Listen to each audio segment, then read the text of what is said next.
ever hear the tragedy of Darth Plagueis the Wise? The time has arrived.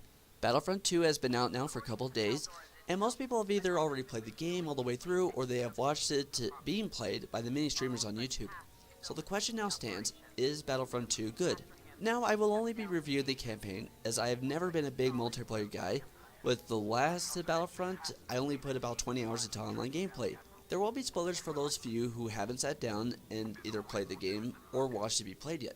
Now, in my last video, I commented on how I was hoping for the game to be a good enough story that the entire community would rally behind it and be on the same page with the end of the Galactic Civil War in canon. Something I did not state though, but hoped was that they were going to show Inferno and her fellow loyal Imperialists flee Jakku once they realized the Empire had lost the war, and joining the remnants of the Galactic Empire out in the unknown regions. We'd get a glimpse of the difficult journey, which is stated in the Aftermath novel Empire's End to be a complicated journey that took quite a bit of time. Inferno, Del Meeko, and Gideon Hask would arrive at the staging area and be awed into silence as they saw the last Super Star Destroyer, Eclipse, which had been the personal flagship of Emperor Palpatine, and seen dozens of Star Destroyers. Inferno would get a small smile and say something along the lines of, "We will return." Except we didn't get that. In fact, Inferno and Del Meeko defect rather early into the game. They defect within, it seems, about a week or two of Endor. Now, the thing that really disappoints me about this is that all the marketing had pointed to a campaign that we were supposed to be playing as the Empire and only the Empire. So to get all these trailers, then come to learn that they were only focused almost exclusively on the first hour of game was really misleading and unfortunate. Now, that's not to say I didn't see it coming. In the book Battlefront 2 Inferno Squad, we see the fabric of the tapestry of Iden's loyalty to the Empire begin to be shaken and her allegiance start to waver. In fact, she leaves a high-profile traitor alive who is Lux Bonteri. Yet, I'd always assumed that it had been a bit of Stockholm Syndrome, since she had gone undercover and become very close to the Dreamers, the last remnants of Saw Gerrera's partisans. Personally, I would have liked if they had either held off the defection until after they finished with the Bartol's mission, considering that she had never been told what the satellites were for or what they did, apart from being a vital part of Operation Cinder. The fact she realized immediately why they were near Vardos seemed to be a little coincidental and far-fetched. I'd rather have them get Gleb, and as they were extracting her, I didn't begin to realize what's going on.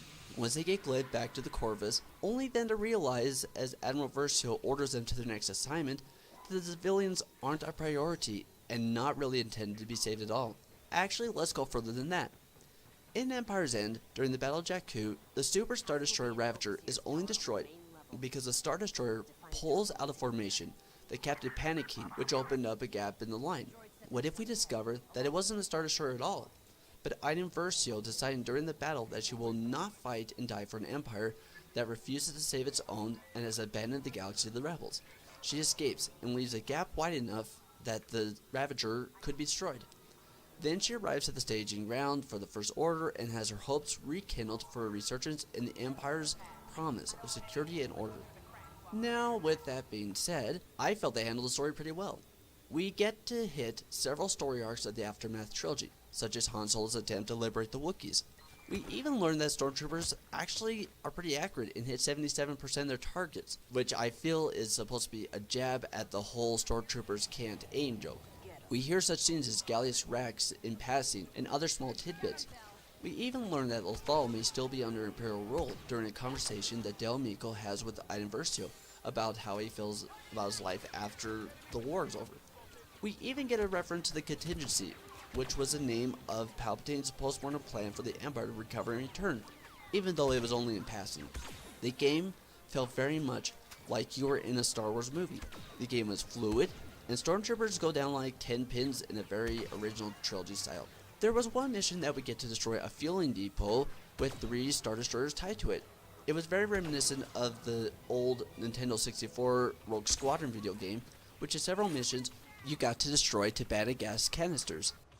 We only get one level set post-Galactic Civil War, and that was with Kylo Ren.